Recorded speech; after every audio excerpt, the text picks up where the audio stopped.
신파 영화가 사랑을 받은 것은 식민지의 민중으로 살아가야만 하는 서름과 한을 실컷 배출할 수 있는 하나의 장이기 때문일 것입니다. 사실 신파는 이 시기뿐만 아니라 오늘날까지 연장되는 한국의 정서가 돼버렸죠. 일제강점기, 한국전쟁, 군사독재라는 비극적 역사를 거쳐온 대중들의 집단 정서가 신파와 만나는 것은 그리 낯선 광경은 아닐 것입니다.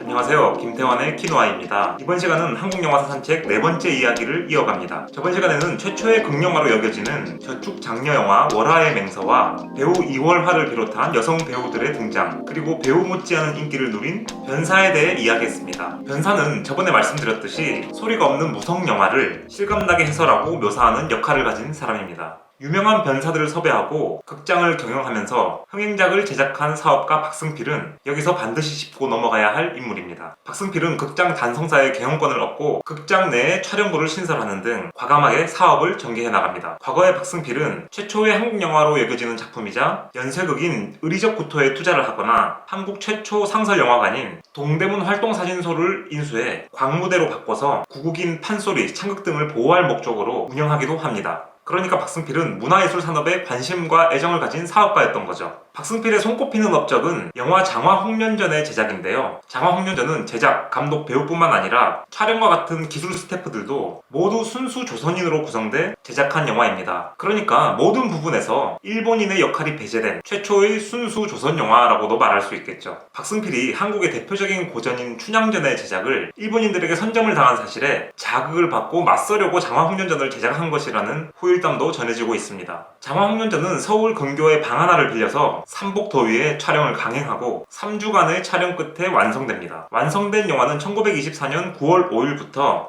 일주일간 단성사에서 상영하기로 했었는데요. 어마어마한 흥행으로 매일 극장이 10,000원이었다고 합니다. 흥행이 계속되니까 상영을 이틀 연장하고 총 13,000여 명에 달하는 관객이 동원됐다고 합니다. 당시 매일신보에서는 조선에 상설 영화관이 생긴 이후로 이러한 대성황은 처음 봤다는 기사를 내놓기도 합니다. 13,000명은 오늘날 1,000만 관객에 비하면 턱없이 부족해 보일지 몰라도 단간 개봉에다가 요즘과 같은 다양한 방식의 마케팅과 네트워크가 없었다는 시기라는 점을 고려해보면 장화홍련전이 엄청난 인기였다는 것을 짐작해볼 수 있겠죠. 그런데 관객들과는 달리 전문가들의 견해가 비판적이었습니다. 물론 당시 전문가라고 해봤자 영화평론가라기보다는 기자들이었겠죠. 당시 언론들은 장화홍련전을 다음과 같이 평했습니다.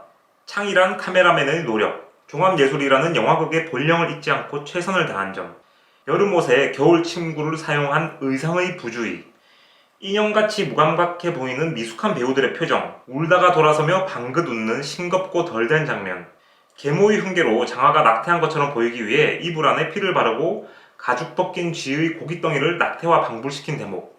재밌지 않습니까? 사실 요즘의 평론과 같이 디테일하거나 깊이가 있지는 않지만 나름대로 피드백이 되고 있죠. 장화홍련전이 엉성하고 사실적이지 못하다는 겁니다. 울다가 돌아서면서 방긋 웃는 장면과 같은 것들이 그대로 노출됐다고 하니까 웃기기도 하고, 또 영화가 한국의 자리를 잡아가는 과정의 한순간을 본 것 같아서 애틋하기도 합니다. 이러한 어설픔에도 불구하고 영화관에 자리를 잡고 떠들썩하게 영화를 보는 관객들의 모습을 떠올리니까 코로나 이후 텅 빈 영화관이 더 쓸쓸하게 느껴지네요.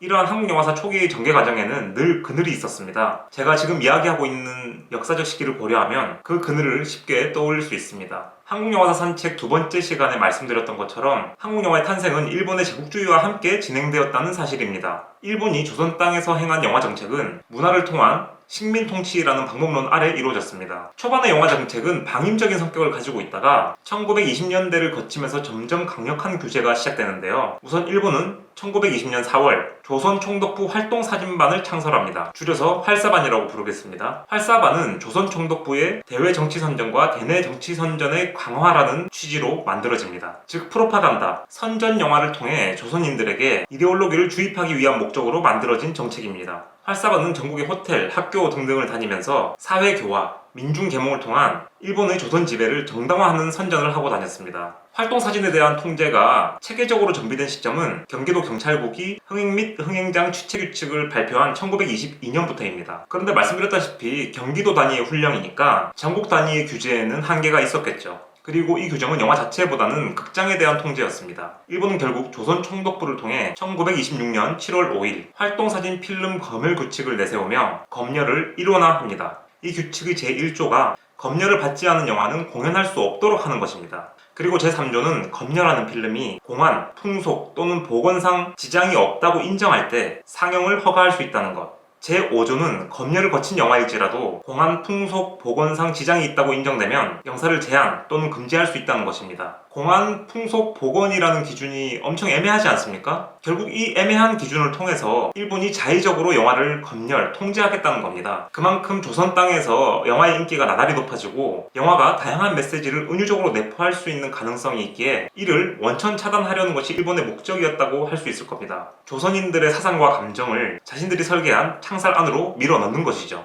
이를 통해 일본은 조선을 생각과 표현의 자유가 없는 틈새 없는 식민지로 만들어버릴 작정이었던 것입니다. 이러한 검열의 결과로 혈마, 임자 없는 나룻배 등의 필름이 상당 부분 삭제되고 잘리는 결과를 낳았습니다. 또 나온규의 두만강을 건너서는 제목이 불온하다는 이유로 사랑을 찾아서로 개명당하기도 합니다. 이러한 시기에 신파영화와 신파적 정서는 조선 땅에 더욱 깊이 뿌리를 내립니다. 신파영화가 사랑을 받은 것은 식민지의 민중으로 살아가야만 하는 서름과 한을 실컷 배출할 수 있는 하나의 장이기 때문일 것입니다. 사실 신파는 이 시기뿐만 아니라 오늘날까지 연장되는 한국의 정서가 돼버렸죠. 일제강점기, 한국전쟁, 군사독재라는 비극적 역사를 거쳐온 대중들의 집단 정서가 신파와 만나는 것은 그리 낯선 광경은 아닐 것입니다. 신파적이다 라는 수식은 곧 유치하고 뻔하며 억지 감동을 짜낸다는 부정적인 의미로 받아들여지는 것이 사실이지만 이러한 집단 정서의 뿌리를 살펴보면 신파가 부정적이라고만은 할 수 없을 겁니다. 울고 싶을 때는 울어야 합니다. 남자는 울면 안 돼. 혹은 남자는 태어나서 3번만 울어야 한다 와 같은 일종의 관습적 금기나 어떤 사건, 사고에 대해 눈물을 보이는 일을 정치적 쇼로 단정짓는 등의 폭력적 태도는 울음이라는 행위를 억압합니다. 울음은 복잡다단한 감정들, 말로 다 설명할 수 없는 감정들을 넘어서는 감정 행위입니다. 그러니까 저는 신파가 엄격한 미학적 잣대로는 유치한 감정놀이일 수 있겠으나 그 자체가 결코 유치한 것이라고 생각하지는 않습니다. 삶의 고통, 어려움, 뜻대로 되지 않는 상황, 비극적인 역사에 처했을 때 한편의 신파극이 어떠한 방식으로든 내 감정을 해소시키고 발산시켜준다면 그 또한 소중한 것이지 않을까요? 물론 신파는 저항의식을 마취시키고 현실에 안주하게 하는 도구가 될 수도 있습니다. 하지만 다른 한편으로는 일제강점기 당시